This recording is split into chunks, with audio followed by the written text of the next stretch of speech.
Hello and welcome back to another episode of the Arlington Experience with Jim Ross. I am super excited about being here in one of Arlington's most historic landmarks, the Candlelight Inn. I remember when I was a young police officer back in the early 80s, I would come to the Candlelight Inn. Wasn't exactly in the same building that it's in now, but it was in the same location. Tell us a little bit about the history of this restaurant and how it started, when it started, things such as that. It's the oldest restaurant in Arlington. It opened up in 1957. Actually, it was originally in the building right out front. Around 2011, Alan Pecci and the Pecci family purchased the restaurant and basically remodeled the whole thing.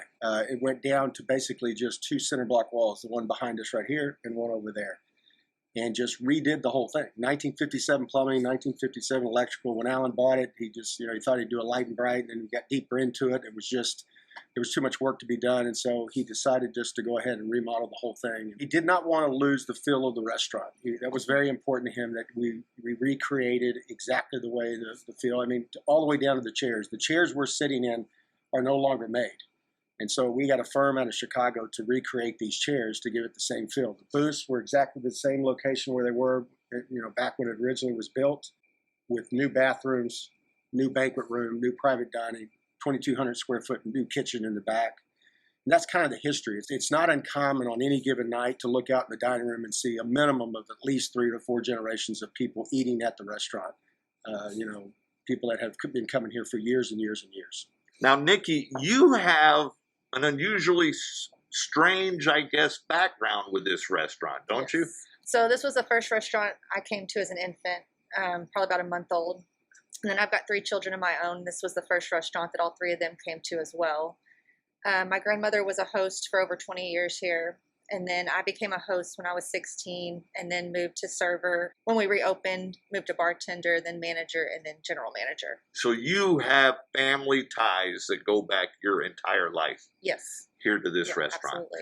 Y'all have a mural behind us that has everything from the Arlington Fire Department logo to the old Arlington Downs to the Rangers, things such as that. What does being in Arlington mean to y'all?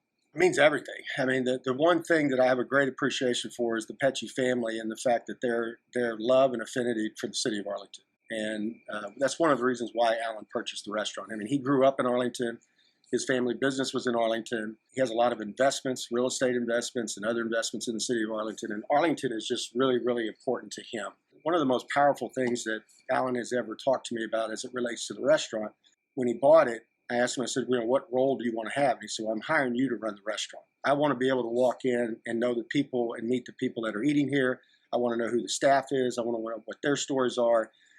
But then he said, Daryl, at the end of the day, he was talking to Nikki and I, and he said, at the end of the day, I own the title to the building and I own the restaurant. But make no mistake about it, as far as I'm concerned, the Candlelight Inn belongs to the city of Arlington and the surrounding areas. That's the way I want us to think about it. We're caretakers of this historical restaurant that's very important to the city of Arlington. Talk to me a little bit about how COVID has impacted your restaurant here. Well, it's pretty devastating, obviously, for us and a number of businesses across the country. We're not unique to anybody else. It was pretty dramatic. We pivoted to go curbside. And then as the governor released more and more capacity, we bounced back a little bit. When COVID hit, I was just taken aback by the number of people that called the restaurant and asked if we were okay. What can I do for you guys? Can I do anything for y'all? Do you guys need anything? We're still taking large groups. We do have the banquet room, but we're capped at 38 due to 6 foot distancing between tables. And so we're following the COVID guidelines. We're doing what we're supposed to be doing. And, as time goes on, things are getting better and better. Each month is a little bit better than the prior month. We're in the middle of rolling out some new menu items. We introduced a pasta line and a hamburger line and a pizza line and some new appetizers. Make no mistake about it. Any item that you were getting in 1960 or 1965 or 1970 or 1975, it's still here. We didn't take anything off. That's one of the things I loved about Candlelight Inn. When people in my office want to go lunch and we're debating, do you feel like Mexican food or Italian food or a burger or anything like that? we can get it all right here. That's right. Because y'all have a variety of different types of food here, which is just incredible food.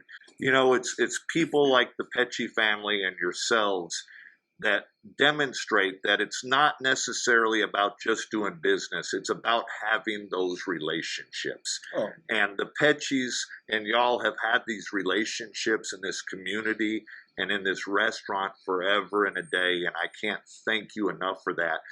Can you tell the viewers where to find the Candlelight Inn, and do they need reservations to come eat here? Can they just show up?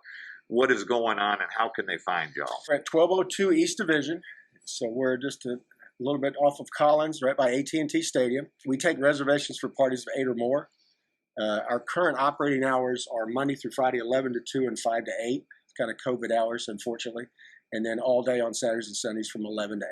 Please remember, buy, eat, and visit Arlington here. This is so important for these small businesses out here. I can't thank y'all enough for joining us today. Thank you for sticking with Arlington through the good times and the bad. God bless you, and we'll see you on the next episode of the Arlington Experience with Jim Ross.